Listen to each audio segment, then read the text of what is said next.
आज हम लोग डेमोन्स्ट्रेट करेंगे न्यूटन्स रिंग एक्सपेरिमेंट।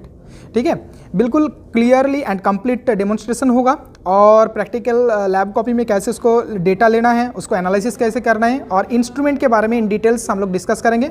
आज हम लोग प्रेजेंट है, myself RP sir and Tapas sir is there and also Devraj sir is there. ठीक है, इन तीनों मिलके कैसे ग्रुप में काम करते हैं ये भी क्लियर हो जाएगा और डेटा कैसे लेना है, एक एक इंस्ट्रूमेंट को बारीकी से हम लोग जांच करेंगे और उसका थोड़ा बहुत थ्योरी के बारे में भी यहाँ पे डिस्कस करेंगे, क्योंकि पिछले वीडियो में ऑलरेडी हम लोग थ्योरी के बारे में जान चुके हैं। तो चलिए आज पास स्टार्ट करते हैं कि इंस्ट्रूमेंट सेटअप को एक बार एट ए ग्लैंस देख लेते हैं। तो इंस्ट्रूमेंट सेटअप को अगर देखोगे तो ये क्लियरली दिखाई दे रहा है, एक लाइट सोर्स है। तापस सर जो दिखा रहे हैं, देखो कि एक लाइट सोर्स है, ये सोडियम लाइट सोर्स है जहाँ सोडियम से येलो लाइट निकल के आ रहा है और उसके सामने देखो एक कॉन्वेक्स लेंस है। ठीक है, कॉन्वेक्स लेंस का काम क्या होता है, क्योंकि ये जो लाइट सोर्स है ना वो कॉन्वेक्स लेंस की फोकल प्लेन पे है और from that focal plane light convex lens के ऊपर इंसिडेंट हो रहा है। कॉन्वेक्स लेंस से जो लाइट निकल के आ रहा है वो है कि पैरेलल लाइट। अब पैरेलल लाइट कहाँ इंसिडेंट हो रहा है, देखो एक 45 डिग्री एंगल में एक ग्लास प्लेट है और 45 डिग्री एंगल पे जो ग्लास प्लेट है उसके ऊपर इंसिडेंट होने के बाद certain portion of the incident light क्या हो रहा है, नीचे जाके प्लेनो कन्वेक्स लेंस के ऊपर जो सेटअप है, जो हम लोग दिखाने की कोशिश कर रहे हैं लेकिन क्लियरली दिखा नहीं पाएंगे क्योंकि ये एक कॉम्प्लेक्स सेटअप है, तो उसके ऊपर इंसिडेंट हो रहा है जो थ्योरी में वी हैव ऑलरेडी डिस्कस्ड। फिर वहीं से रिफ्लेक्टेड बैक होके हम लोग जो इंटरफेरेंस पैटर्न जो मिलते हैं हम लोग का ये देख पाते हैं थ्रू माइक्रोस्कोप। और माइक्रोस्कोप में कैसे दिखते हैं वो हम लोग एक जुगाड़ कर चुके हैं already. So we will trying to show you कि ये इंटरफेरेंस पैटर्न कैसे दिखते हैं, थोड़ा हम लोग कोशिश कर रहे हैं। ठीक है, एक बार सेटअप कर ले। अच्छा, ये जो इंटरफेरेंस पैटर्न होते हैं ना, देखो इस तरह की एक रिंग फॉर्म होता है और वहाँ पे क्लियरली दिखाई दे रहा है कुछ डार्क लाइंस और डार्क रिंग्स और उसके बीच बीच में क्या है, लाइट और ब्राइट रिंग्स। ये होता है न्यूटन्स रिंग्स जो कि इंटरफेरेंस की वजह से फॉर्म होता है। अब डेटा कैसे लेना है, Tapas sir will discuss through this table. First table को समझ लो कि एक्सपेरिमेंटल टेबल जो हम लोग बनाते हैं वो कैसे होते हैं। So in this table, the first column for the ring number, we have to put the ring number here, and then left reading. Left means the left end of ring. Okay, per ring there will be left end and right end. So I have to take the data of the left end and the left end position. For to take the position, we have to take the main scale reading, circular scale reading, and then have to calculate the total reading. That will be calculated by using the formula total reading equal to main scale reading plus circular scale reading into least count, and that will be denoted by T1 here. And similarly, I have to take the right reading, and that will be the total reading of right end will be denoted here as वो similar ही होगा ना जैसे left reading देते हैं। अच्छा, पहले ये समझा दीजिए कि ये जो आप लेफ्ट रीडिंग बोल रहे हो, राइट जो रीडिंग बोल रहे हैं ना, वो अगर थ्रू पिक्चर अगर समझा देते तो अच्छा होता। So this one the picture, okay, this is the central one. Okay, so I have to move toward the left. Okay, and when you move move the instrument, right, you have to count the ring number, how many rings are passed, right? Okay. And you have to place the cross of the telescope on the your desired ring. So here I have just मतलब है कि जो cross wire है एकदम ring की perimeter के ऊपर tangentially बिठाना है ना।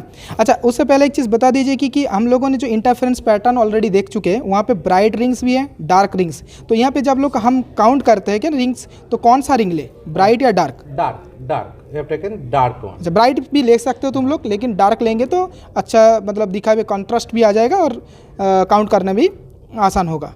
ठीक है, तो यहाँ पे शायद समझ में आ चुका है। अब मैं दिखाने की कोशिश करूँगा। Already Devraj sir have done this things. जब when you just change your cursor और क्रॉस पॉइंट, देख रहे हो कि ये जो क्रॉस पॉइंट अभी लगभग 2, 3, 4 रिंग के ऊपर है टेंजेंशियली, ऐसे ही तुम्हें आँख में देख के बिठाना होगा अपना क्रॉस वायर को।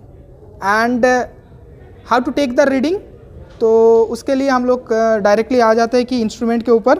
पहले ये समझा दीजिए कि ये स्केल कैसे होते हैं। So this is very important for you, that is there is a zero mark on the main scale. Okay, so this zero crossed by which of the main scale? अच्छा, ये स्केल के बारे में बता दीजिए पहले कि ये स्केल स्क्रू गेज की तरह दिखाई दे रहा है शायद। So this ये is the main scale, right? This is the main scale. और जिसको हम लोग लीनियर स्केल भी कहते हैं ना। Yes, yes, yes. अच्छा, और ये And this is the circular scale. अच्छा, सर्कुलर स्केल में क्या है कितने डिविजन्स है? इसमें 100 डिविजन। अच्छा, 100 डिवीजन सर्कुलर स्केल में। और ये मेन स्केल शायद मिलीमीटर में है ना डिवीजन। अच्छा, मतलब ये इसका जो बेसिक जो फंडा है वो कुछ नहीं है, सिर्फ स्क्रू गेज की तरह ही है, क्योंकि एक सर्कुलर स्केल है, एक लीनियर स्केल भी है, और यहाँ पे और एक अटैच्ड ऑलरेडी जीरो मार्क भी है। So we have to care about this one. तो चलो इससे डेटा भी कैसे लेते हैं एक बार देख लेते हैं। तो Tapas sir, could you please explain कि इस यहाँ पे हम लोगों ने जब डेटा देख रहे थे ना, वहाँ पे एक फार्मूला था main scale reading plus circular scale reading into list count. तो इसका लिस्ट काउंट कैसे निकाले? So यहाँ पे जो so this instrument having 100 division, right, and this is denoted as n. And if you अच्छा, ये थोड़ा करके दिखा दीजिए ना स्टूडेंट को, थोड़ा हेल्प हो जाएगा। The circular scale division n equal to 100 division है सर्कुलर Yes. स्केल में। अच्छा, and then pitch. अच्छा, पिच क्या होता है? So we can denote by p. Okay, pitch is if you rotate it one times, it will move along the main scale. अच्छा, So here if you move it one times, it will move along the main scale one division. That means 1 millimeter. अच्छा, अच्छा, So I can put p equal to 1 mm. अच्छा, मतलब एक बार full rotation करने से ये linear scale बराबर कितना जाते हैं वो होता है पिच। ठीक है। Now I have to calculate the least count. That is equal to p by n. अच्छा, So here p equal to 1 and n equal to 100. So the unit will be in millimeter.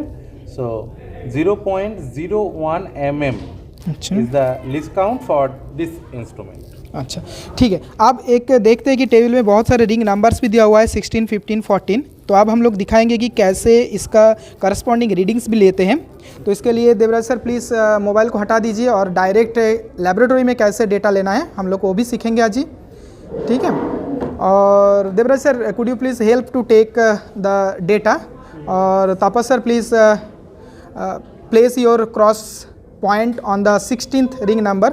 देखो जैसे तापस sir दिखा रहे हैं ना अभी, ऐसे आँख में देख के तुम्हें अपना क्रॉस पॉइंट को, वो अभी लेफ़्ट जा रहे हैं। सो लेफ़्ट में 16th number of ring count करते हुए 16th नंबर ऑफ रिंग पे जाके क्रॉसवायर टेंजेंशियली बिठाएंगे, and from this scale he will also take the data main scale. And Devraj sir please note down the data. So अब देखो Tapas sir main scale reading कैसे ले रहे हैं। So here I got 46 because अच्छा, 46 कैसे मिला आपको? because the 0 is crossed by 46 of the main scale. That's अच्छा, why 46 डिवीजन। yes. ओके, तो देखो यहाँ पे दिखाई दे रहा है कि जीरो कहाँ पे है। मैं दिखाने की कोशिश कर रहा हूँ अभी। जीरो देखो 45, ये जो बड़ा वाला डिवीज़न है ना 45 का है, और वो थोड़ा सा 46 को क्रॉस करके चला गया, तब मतलब जिस डिवीज़न को वो क्रॉस करेगा वही होगा तुम्हारा मेन स्केल रीडिंग। ठीक है। तो ये होगा मेन स्केल रीडिंग। अब देवराज सर ऑलरेडी लिख चुका है, मैं दिखा रहा हूँ अभी। देखो मेन स्केल रीडिंग में 46। अब सर्कुलर स्केल रीडिंग कैसे लेना है Tapas sir? So the 0 mark on the circular scale is just crossed by this is 10 I think. 8. अच्छा, 8।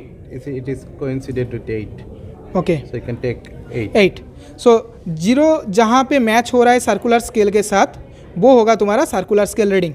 सो ऑलरेडी, सॉरी, ये थोड़ा जूम आउट करना है, 1 मिनट। अच्छा, ये देखो कि सर्कुलर स्केल रीडिंग 8 है। So total scale reading, Devraj sir could you please calculate for students.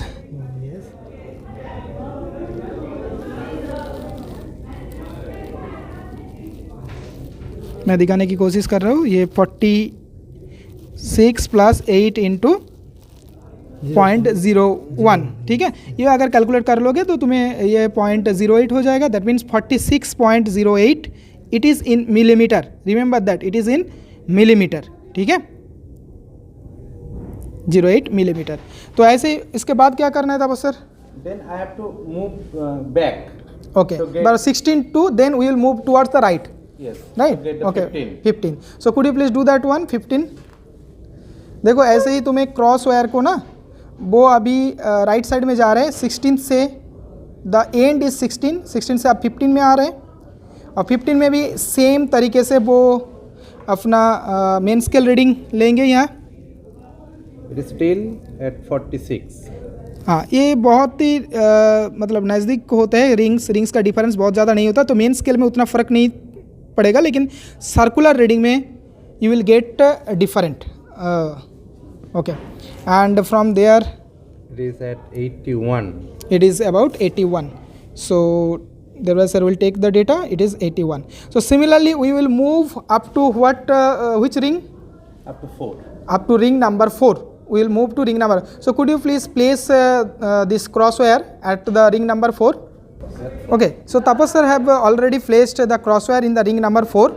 ठीक है, और रिंग नंबर 4 की जो डेटा है ऐसे ही हम लोगों को मेन स्केल रीडिंग लेना है 45.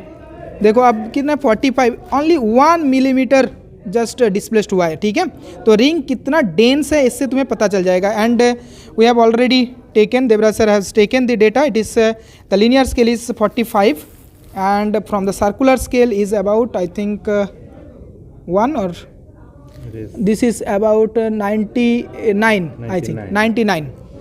This is about 99.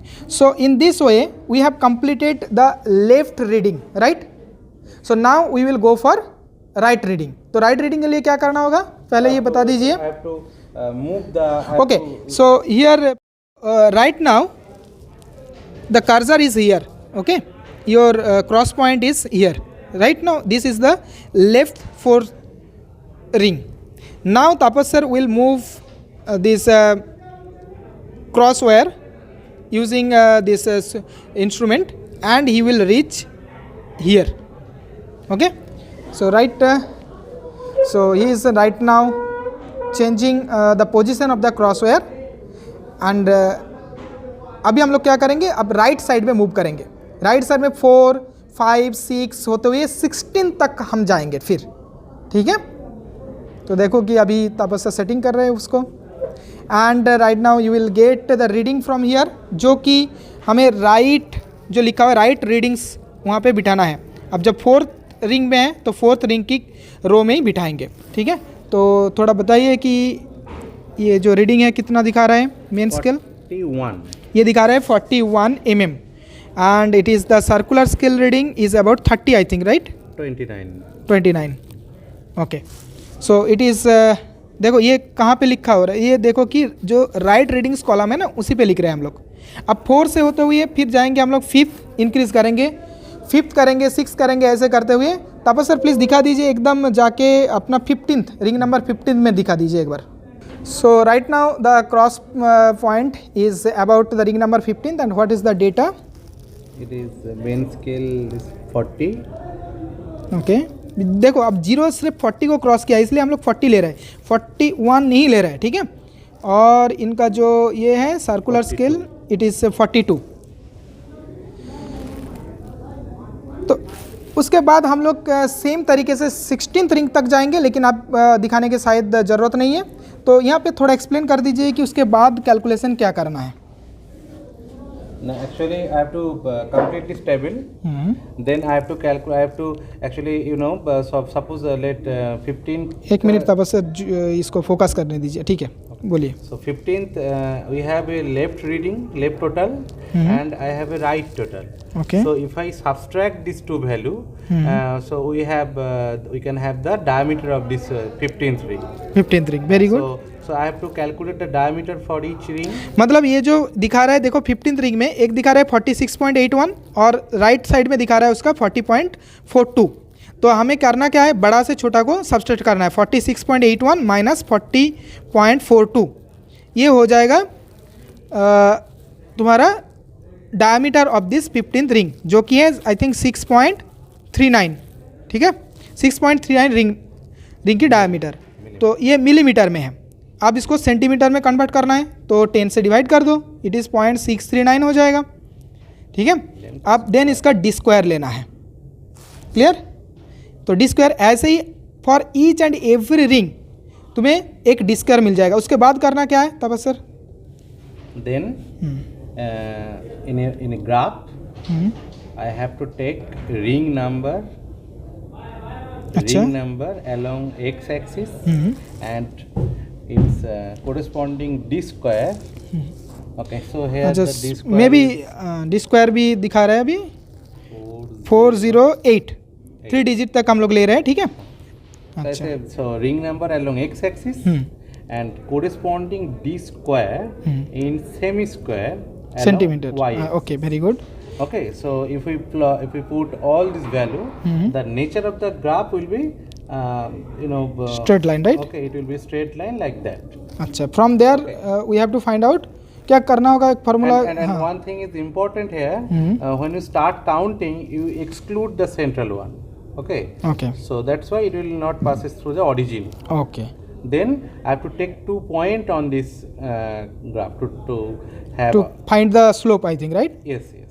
So from there we will get the slope, and as we have discussed in our theory, you can find out slope भी बता दीजिए कि क्या फाइंड मिलेगा इसमें। So I have to take 2 points on this line. One is suppose okay, continue. P1 N1 and P1 okay, it is intersect on y axis is P1 and N1 is the intersection on ring number x axis, okay, and then same second point P2 N2. So this gap, this so first we have to find out the slope, right. yes.